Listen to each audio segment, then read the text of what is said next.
देश के number 1 news channel news 18 India के नंबर 1 शो कच्चा चिट्टा में आज आपको अरुणाचल प्रदेश से एलएसी से एक्सक्लूसिव ग्राउंड रिपोर्ट दिखाने जा रहे हैं।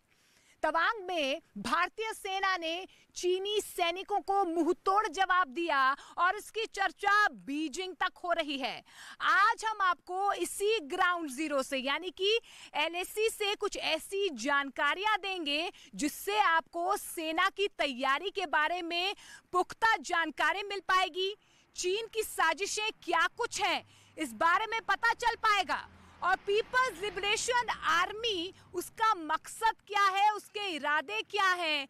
इस 10 मिनट की रिपोर्ट में आपको वो तमाम सवालों के जवाब मिल जाएंगे जिससे चीन को डरने की जरूरत है।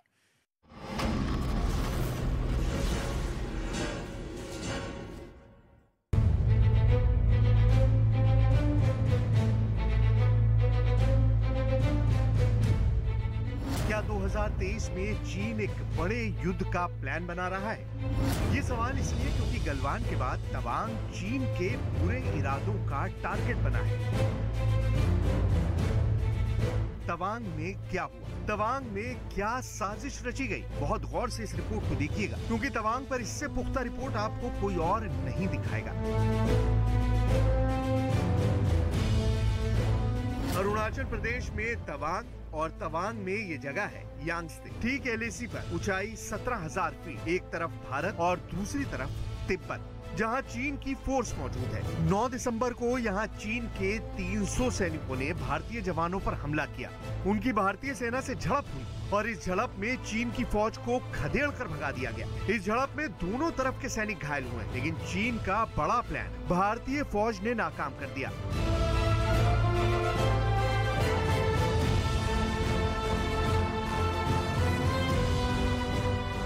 रक्षा मंत्री ने इस पूरे मसले पर क्या कहा है, बहुत गौर से देखिएगा।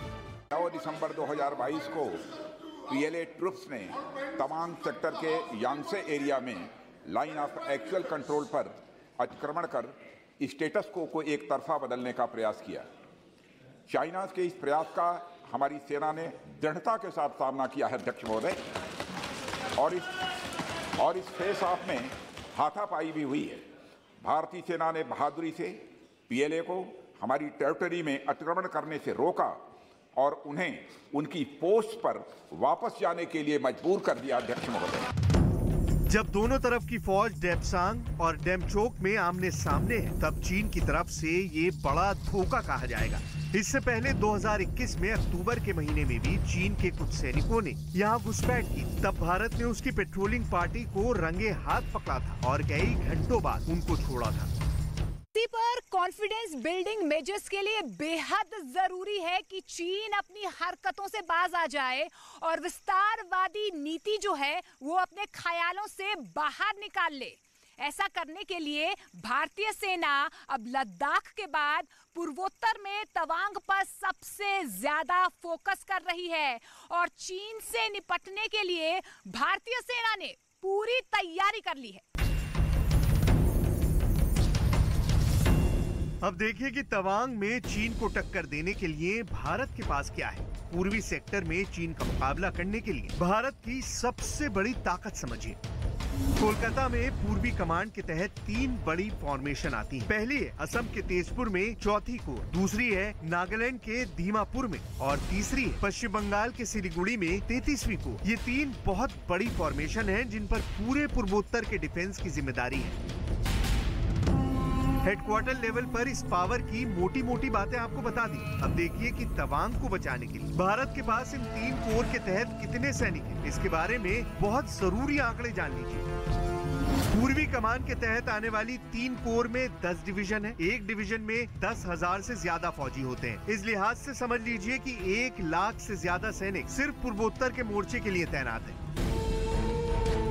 ये पूरे पूर्वोत्तर यानी सिक्किम से लेकर अरुणाचल प्रदेश और तमाम पूर्वोत्तर के राज्यों की हिफाजत करने के लिए भारत की तैयारी है। इस बात से चीन भी बहुत अच्छी तरह वाकिफ है कि ईस्टर्न कमांड के पास कितनी ताकत है। इसके अलावा चीन के खिलाफ इमरजेंसी ऑपरेशन करने के लिए पानागढ़ में 17वीं माउंटेन स्ट्राइक कोर भी तैनात है। पश्चिम बंगाल में इस मिलिट्री बेस के तहत एक डिवीजन आती है और ये फॉर्मेशन स्पेशल ऑपरेशन के लिए तैयार की गई है। जमीन पर ये भारत की सबसे बड़ी पावर है जो चीन के खिलाफ कुछ घंटों के नोटिस पर एक्टिव हो सकती है और मोर्चे तक फौज के ऑपरेशन शुरू कर सकती है।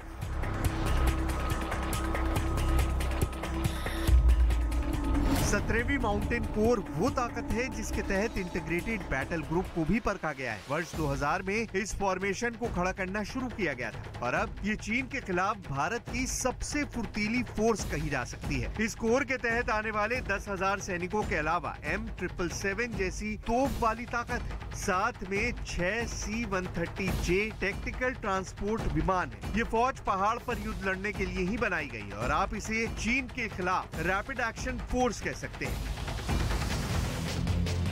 ये फौज आसमान में पैराशूट के जरिए उतारी जा सकती है। ये फौज तिब्बत में चीन के ठिकानों पर हमला कर सकती है। ये फौज दुश्मन के इलाके में उतरकर ऑपरेशन कर सकती है, जिसकी प्रैक्टिस ये फोर्स कई बार कर चुकी है। ऐसा युद्ध अभ्यास इसने पूर्वोत्तर के अलावा लद्दाख में भी किया है। चीन को भी मालूम है कि अगर इस इलाके में युद्ध होता है तो उसका सामना इसी फॉर्मेशन में होगा।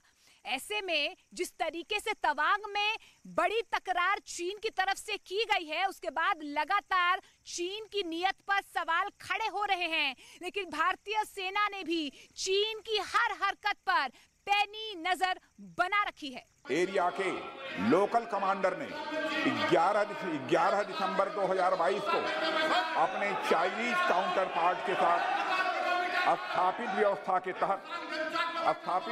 के तहत एक फ्लैग मीटिंग की और इस घटना पर चर्चा की। चीनी पक्ष को इस तरह के एक्शंस के लिए मना किया गया और सीमा पर शांति बनाए रखने के लिए कहा गया।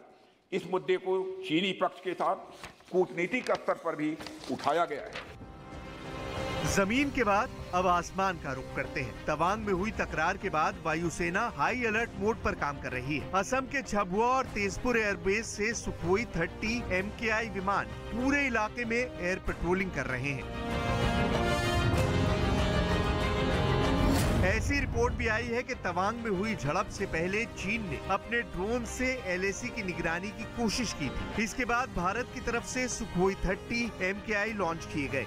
भारत ने इस इलाके में अपना S-400 एयर डिफेंस सिस्टम भी तैनात किया हुआ है। इसकी सही लोकेशन के बारे में ना कोई पुख्ता जानकारी है और ना ही इस सिस्टम की डिप्लॉयमेंट के बारे में बताना देश के हित में होगा। लेकिन रूस से खरीदा गया ये सिस्टम 400 किलोमीटर के दायरे में किसी भी विमान, ड्रोन या फिर क्रूज मिसाइल को ट्रैक करके मार गिरा सकता है। चीन भी इससे वाकिफ है, इसलिए वो अपना ड्रोन LAC के करीब तक लाकर भारत के रिएक्शन टाइम को देखना चाहता है। इस सब के अलावा भारत के पास एक बहुत ही आक्रामक हथियार है जिसे दुनिया रफाल के नाम से जानती है। फ्रांस से लिया गया ये जहाज बहुत स्पेशल है। रफाल के बारे में सबसे खास बात जानने से पहले इनके डिप्लॉयमेंट के बारे में कुछ पॉइंट्स जान लीजिए। अभी भारत के पास रफाल की पूरी 2 स्क्वाड्रन है, यानी 18 जहाज की 2 फ्लीट। एक स्क्वाड्रन हरियाणा के अंबाला में तैनात है, जबकि दूसरा स्क्वाड्रन 1500 किलोमीटर दूर पश्चिम बंगाल के हासीमारा एयरबेस पर डिप्लॉय किया गया है। इन दोनों एयरबेस पर रफाल के तैनात होने के मायने हैं कि चीन और पाकिस्तान के खिलाफ 2 बड़े मोर्चों पर दुश्मन के विमान की घुसपैठ अगर हुई तो वो वापस बचकर नहीं जा पाएगा। अंबाला और हासीमारा में रफाल का होना उत्तर भारत के आसमान को सुरक्षित बना देता है और साथ में पूर्वोत्तर पर भी चीन की गलत नजरों का मुकाबला करता है। इस वक्त दुनिया में कई एयरफोर्स की पसंद बन चुका है रफाल लड़ाकू विमान। चीन और पाकिस्तान के किसी भी जहाज से बेहतर फाइटर जेट माना जा रहा है।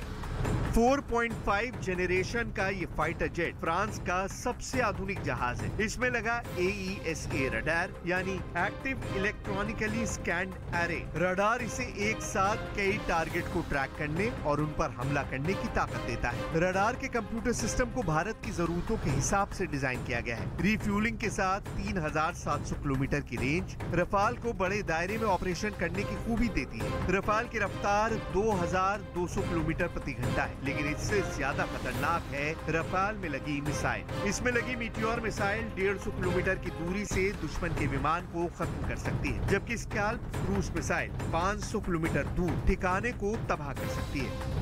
रफाल अभी 36 है, लेकिन ये जब भी इस्तेमाल किए जाएंगे तो बहुत ही खास मिशन पर ही इन्हें तैनात किया जाएगा। रफाल और सुखोई 30 MKI को मिलकर काम करना किसी भी दुश्मन वायुसेना के लिए हारने की पूरी गारंटी मानी जाएगी। इसे देखते हुए चीन ने भी LAC के पार अपने तमाम एयरबेस को फिर से एक्टिव कर दिया है। यही वजह है कि चीन के फाइटर एयरक्राफ्ट अब LAC पर भी लगातार उड़ रहे हैं। चीन ने युद्ध के लिए भड़काने वाला काम शुरू कर दिया है और इसमें उसने अब अपनी एयरफोर्स के बहुत ही खास और फ्रंटलाइन फाइटर्स को इस्तेमाल करना शुरू कर दिया है।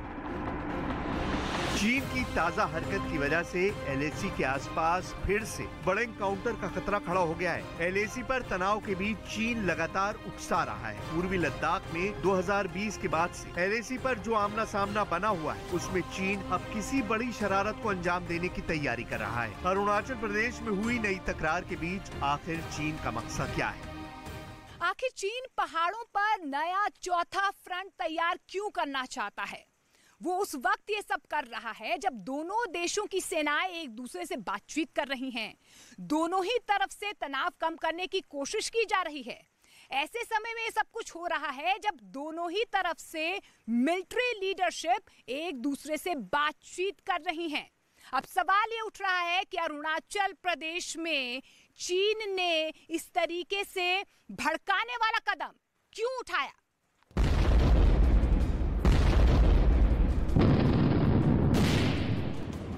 LAC पर चीन की नई हरकतों के पीछे 3 बड़े मकसद हो सकते हैं। पहला ये कि वो भारतीय फौज की सक्रियता देखना चाहता है। इसे रिस्पांस टाइम कहते हैं, यानी उसे जवाब कितनी देर में मिलता है। दूसरा ये कि चीन ये भी देखना चाहता है कि भारत ने कौन कौन से मिलिट्री बेस LAC के आसपास एक्टिव किए हुए हैं, ताकि युद्ध के हालात में वो इससे बचकर अपने मिशन को अंजाम दे सके। और तीसरा, वो लगातार LAC पर तनाव बनाते हुए इस इलाके में विवाद बरकरार रखना चाहता है, यानी वो अपनी दादागिरी कायम रखना चाहता है। 17 जुलाई 2022 को भारत और चीन के कमांडर्स के बीच 16वें दौर की बात हुई और अब 17वें दौर की बातचीत का इंतजार है। लेकिन अब चीन ने अरुणाचल प्रदेश में जो हरकत की है, उससे लगता है कि 2023 वो भारत के साथ फिर से तनाव बढ़ाना चाहता है। LAC पर उसकी नीयत फिर से खराब नजर आ रही है।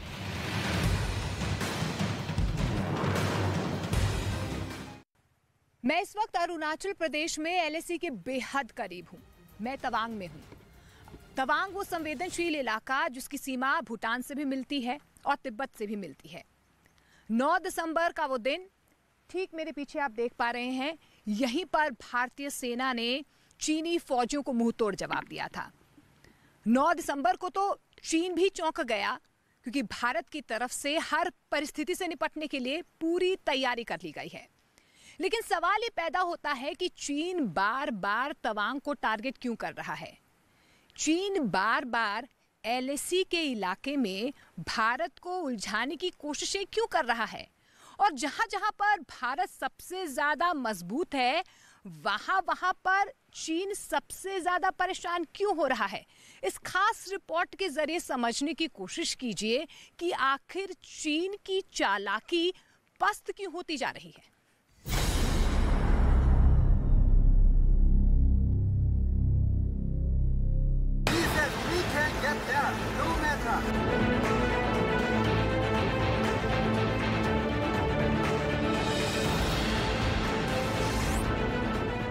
इंडिया की बहादुर फौज शी जिनपिंग की आंखों की किरकिरी बनी हुई है।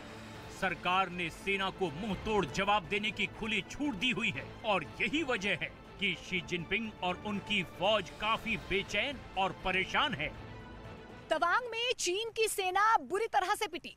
भारतीय सेना की तैयारी के आगे पिटने वाले और वापस लौटने वाले चीन के सैनिकों पर क्या एक बार फिर से विश्वास किया जा सकता है? शी जिनपिंग की पूरी साइकोलॉजी से आज आपको रूबरू करवाएंगे।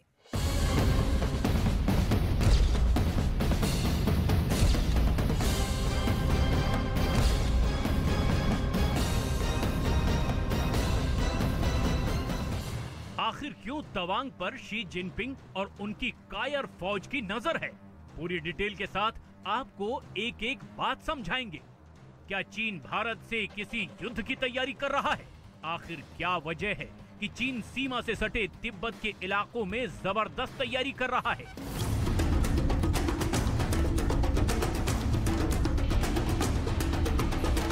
आखिर बॉर्डर के इलाकों के पास चीन वाली साइड की तरफ हवाई अड्डे और नए आर्मी बेस बनाने के पीछे शी जिनपिंग की मंशा क्या है? क्यों डोकलाम और गलवान में पांव पीछे करने वाली चीनी आर्मी सुधरने का नाम नहीं ले रही है? शी जिनपिंग की साजिशों से देश को सावधान रहने की जरूरत है और इन्हीं सवालों के जवाब देखने के लिए हम आपको स्पेशल रिपोर्ट के जरिए समझाने की कोशिश करेंगे।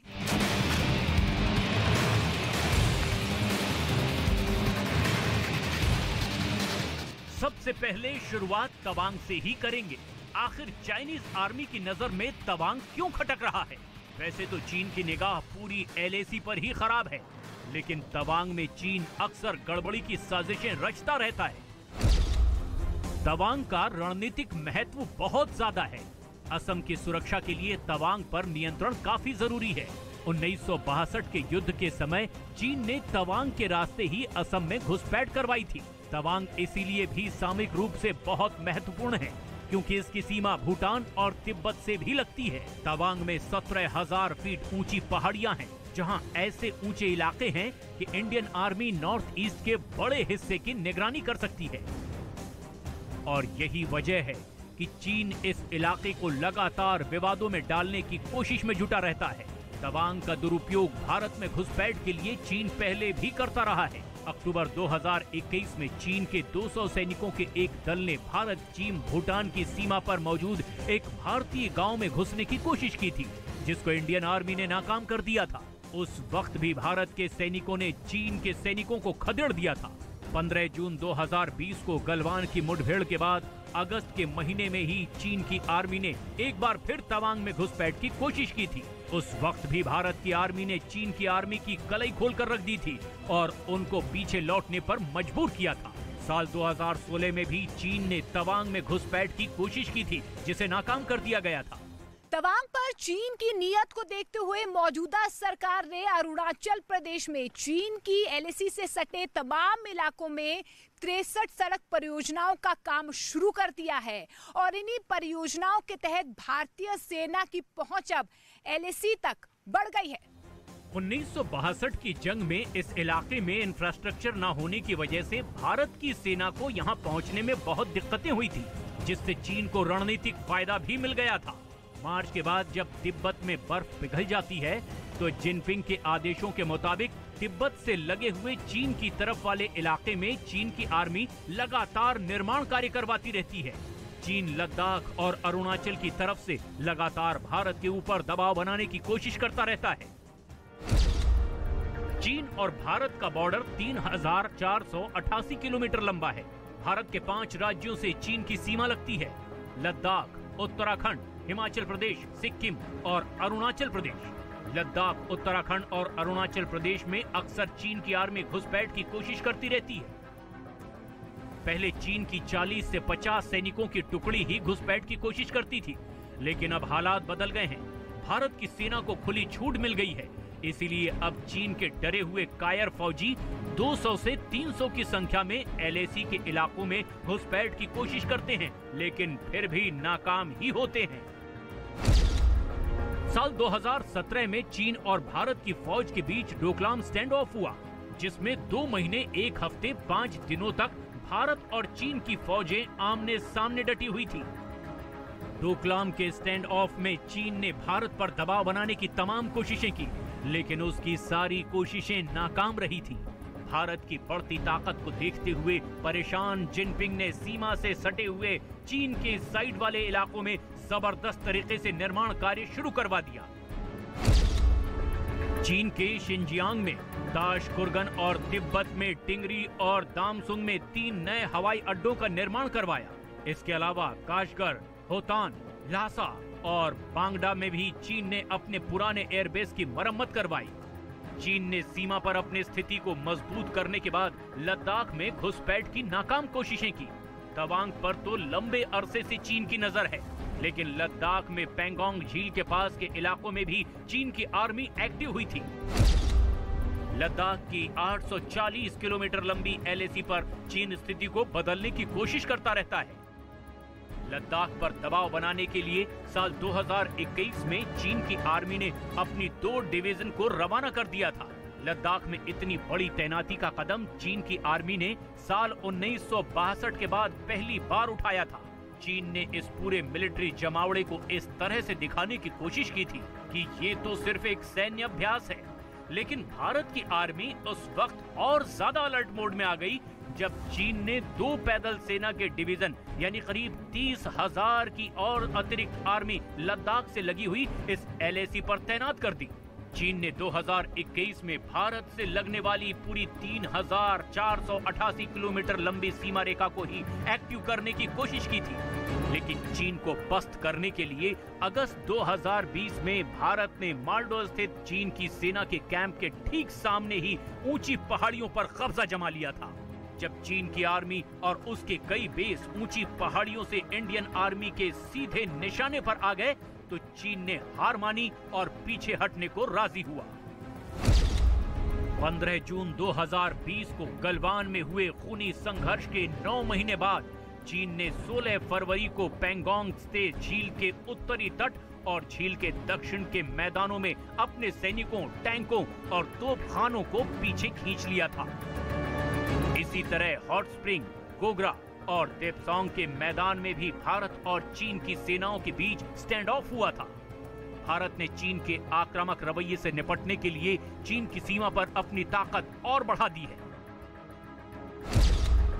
2021 के पहले तक भारतीय सेना के कुल कोर में से 9 कोर पाकिस्तान के मोर्चे पर तैनात थी, लेकिन बाद में भारत ने चीन के खतरे को देखते हुए 8 कोर को पाकिस्तान के मोर्चे पर और 6 कोर को चीन के मोर्चे पर तैनात कर दिया। भारत की सेना पूरी ताकत से चीन को मुंहतोड़ जवाब देने में सक्षम है और पूरे देश में भारतीय सेना के शौर्य की प्रशंसा भी हुई है। जब तक भारतीय जनता पार्टी की मोदी सरकार चल रही है, 1 इंच जमीन पर भी कोई कब्जा नहीं कर सकता। कल अपने सेना के जवानों ने जो 8 की देर रात को और 9 की सुबह को जो वीरता दिखाई है, मैं इसकी भूरी भूरी प्रशंसा करता हूं। इन्होंने घुसे हुए सभी लोगों को कुछ ही घंटों में वापस खदेड़ दिया और हमारी भूमि का रक्षण किया।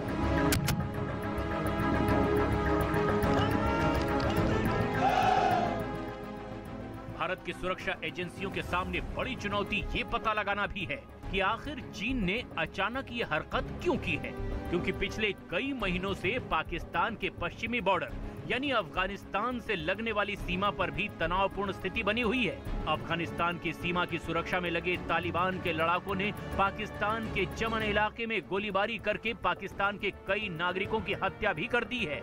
अफगानिस्तान और पाकिस्तान के बीच बॉर्डर पर तनाव की अभूतपूर्व स्थिति है। कहीं आईएसआई और पाकिस्तान के नए जनरल ने कश्मीर से लगने वाली सीमा पर दबाव कम करने के लिए भारत की चीन से लगने वाली सीमा को एक्टिव करने की साजिश तो नहीं रची। इस तरफ भी गौर करना काफी जरूरी है।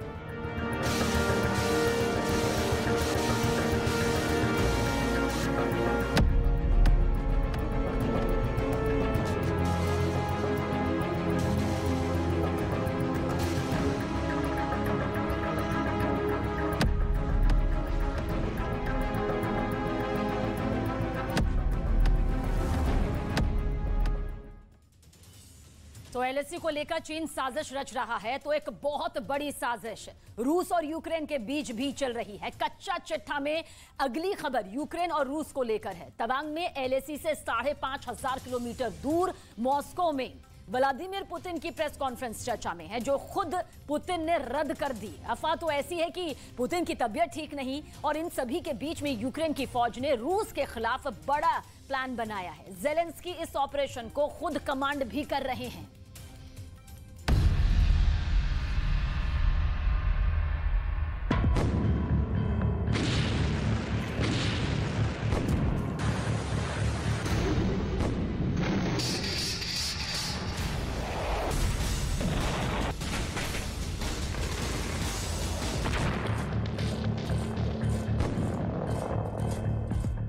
यूक्रेन आर्मी के इस वीडियो को देख लीजिए।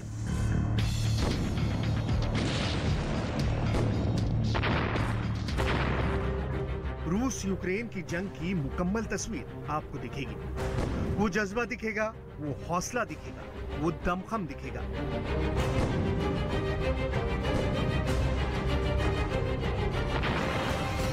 वो फुर्ती दिखेगी, वो जोश दिखेगा, वो टाइमिंग दिखेगी और दुश्मन पर टूट पड़ने की ताकत दिखेगी।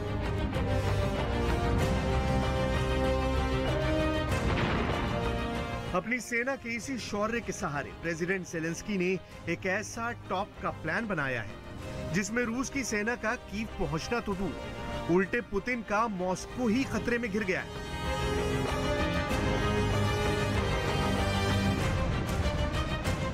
कहा जा रहा है कि ज़ेलेंस्की का टारगेट सेट है कि मॉस्को पर डायरेक्ट अटैक से ही रूस को दहलाएंगे। इसका मतलब है कि ज़ेलेंस्की कीव में बैठे बैठे मॉस्को पर अटैक करेंगे, मिसाइल अटैक।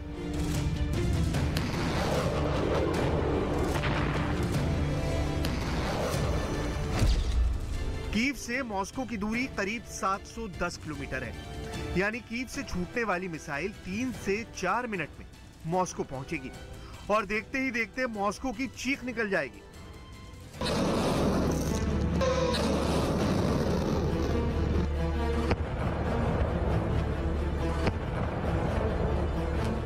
सवाल है कि उस वक्त पुतिन क्या कर रहे होंगे, उस वक्त रूस का एंटी डिफेंस सिस्टम क्या कर रहा होगा, उस वक्त पुतिन के टॉप एजेंट क्या कर रहे होंगे।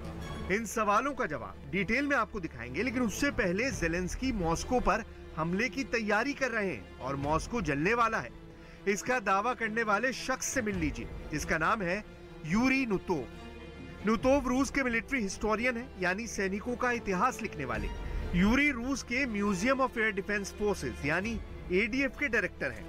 यूरी ने रूस के टेलीविजन शो में जो दावा किया उसकी पूरी एबीसीडी समझना बहुत जरूरी है, क्योंकि ज़ेलेंस्की का नेक्स्ट टारगेट अगर मॉस्को है तो सोचिए युद्ध किस कदर ज़ेलेंस्की वाले पलड़े की ओर झुक गया है।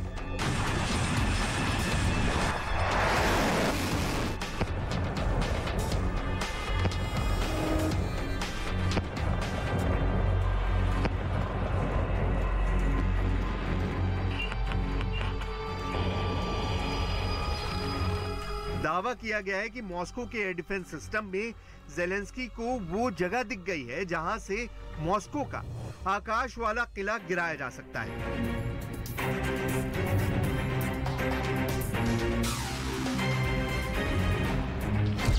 यूरी नुतोव ने दलील दी है कि इस वक्त रूस ने अपने एयर डिफेंस सिस्टम को यूक्रेन बॉर्डर पर तैनात कर दिया है।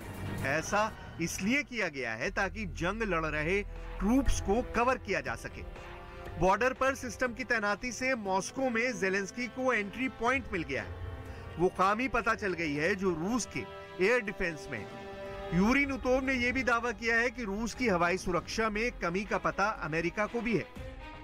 एक बार की सोचे तो दावे हैं, दावों का क्या, लेकिन पिछले हफ्ते रूस के सुरक्षा चक्र को जिस तरह से ड्रोन ने तोड़ा, उसकी धज्जियां उड़ा दी, तो रूस ने सीधे तौर पर अमेरिका को ही यूक्रेन को उकसाने के लिए जिम्मेदार ठहराया।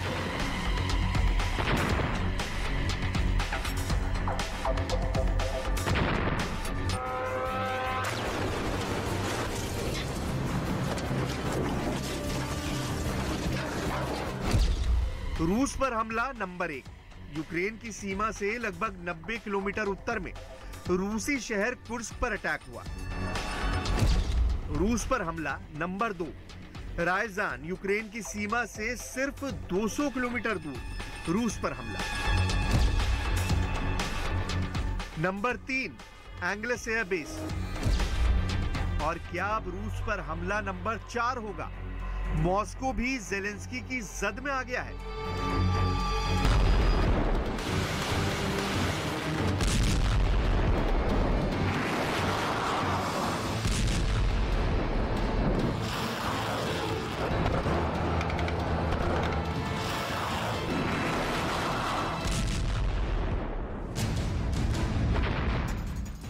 क्योंकि ये हमले जहां हुए वहां से मॉस्को की दूरी बहुत कम है और जब अटैक यहां हो सकते हैं तो मॉस्को भी अब सुरक्षित नहीं। हमलों में साबित हो गया कि ज़ेलेंस्की के पास रूस के भीतर घुसकर मार करने की न सिर्फ मिसाइलें हैं बल्कि ताकत भी है। इसके पहले कहा जा रहा था कि ज़ेलेंस्की के पास रूस के भीतर तक मार करने वाली मिसाइलें यानी लॉन्ग रेंज मिसाइलें हैं ही नहीं।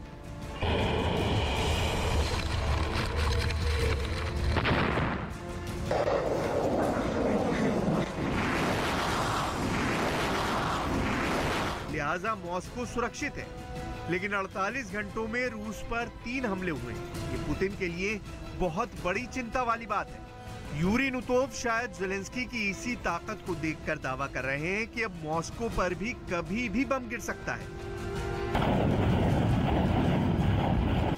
ज़ेलेंस्की के पास ऐसे हथियार कहां से आए जो रूस में घुसकर मारने में सक्षम है? इसका जवाब यूक्रेन के स्टेट वेपन्स मैन्युफैक्चरर ने दिया है,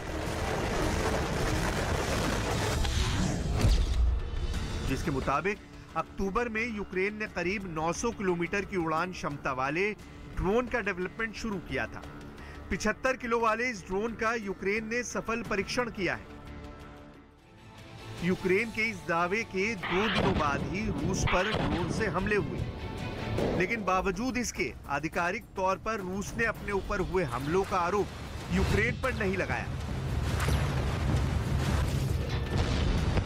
हो सकता है कि ये एक रणनीतिक चाल हो कि ज़ेलेंस्की की ताकत का प्रदर्शन चुप्पी साध कर कमजोर कर दिया जाए, लेकिन रूस के भीतर हमला हुआ है तो बस इतना ही काफी है, चाहे उसके पीछे अमेरिका हो या यूक्रेन या नेटो देशों ने इसे अंजाम दिया हो। ज़ेलेंस्की को भी ये पता है कि जब तक रूस के शहरों के अंदर मिसाइलों से हमले करके पुतिन को बैकफुट पर नहीं लाया जाएगा, तब तक युद्ध खत्म नहीं होगा। इसलिए ज़ेलेंस्की ने अमेरिका से एक खास मिसाइल मांगी है, जिसका नाम है ATACMS MGM-140 missile. HIMARS multiple launch rocket system हासिल करने के बाद अब ज़ेलेंस्की अमेरिका पर दबाव डाल रहे हैं कि उनको आर्मी टेक्टिकल मिसाइल सिस्टम दिया जाए। अगर खार्किव में इन मिसाइलों को तैनात कर दिया जाए तो रूस के अंदर 300 किलोमीटर तक ज़ेलेंस्की हमला कर सकते हैं। MGM-140 missile Lockheed Martin company ने तैयार की है। ये 610 मिलीमीटर की सामरिक बैलिस्टिक मिसाइल है। इस मिसाइल को M142 हाइमार्स या M270 MLRS से भी दागा जा सकता है। ये दोनों लॉन्चर्स भी यूक्रेन के पास पहले से मौजूद हैं। रूस के एंटी डिफेंस सिस्टम का फेल होना इतना भी आसान नहीं है, लेकिन अमेरिका और नेटो देशों से मिलने वाली मिसाइलें कीव से क्रेमलिन की दूरी को बहुत तेजी से कम कर देने वाली हैं। ज़ेलेंस्की के पास लॉन्ग रेंज मिसाइलें ना के बराबर हैं और ये एक तथ्य है। लिहाजा ज़ेलेंस्की हर दूसरे दिन सहायता करने वाले देशों से मिसाइल मांगते हैं, लंबी दूरी वाली मिसाइलें।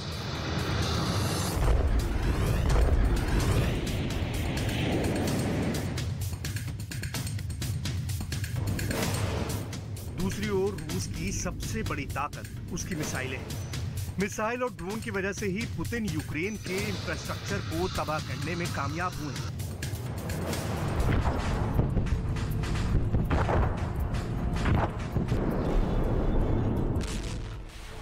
लेकिन यूक्रेन के पास भी रक्षा कवच मौजूद है। इस कवच का नाम है पेट्रियट एयर डिफेंस। पेट्रियट में इतनी ताकत है कि रूस की मिसाइलें कबाड़ की तरह गोदाम में पड़ी रह जाएं। पेट्रियट एडवांस्ड कैपेबिलिटी 3 यानी PAC-3 मिसाइल दुनिया की सबसे बेहतरीन डिफेंस सिस्टम में से एक है। पेट्रियट मिसाइल सिस्टम 3 ट्रकों के जरिए कहीं भी तैनात किया जा सकता है। Patriot missile defence system 100 kilometre दूर दुश्मन की मिसाइल को ट्रैक कर इसे नष्ट कर सकता है, यानी मिसाइल लॉन्च होते ही पेट्रियट सिस्टम इसे तबाह कर देगा। ब्लैक सी के युद्धपोत से दागी गई मिसाइलें समुद्र में ही गिर जाएंगी। यूक्रेन में इस वक्त जर्मनी, अमेरिका और स्पेन का एयर डिफेंस मौजूद है। रूस की कई मिसाइलों को यूक्रेन हवा में नष्ट कर चुका है, लेकिन यूक्रेन के पास ऐसा डिफेंस सिस्टम नहीं है जो एक साथ कई मिसाइलों को एक ही समय में गिरा सके। पेट्रियट के आते ही यूक्रेन की कमजोरी भी दूर हो गई। पेट्रियट बैलिस्टिक मिसाइलों को भी गिरा सकता है।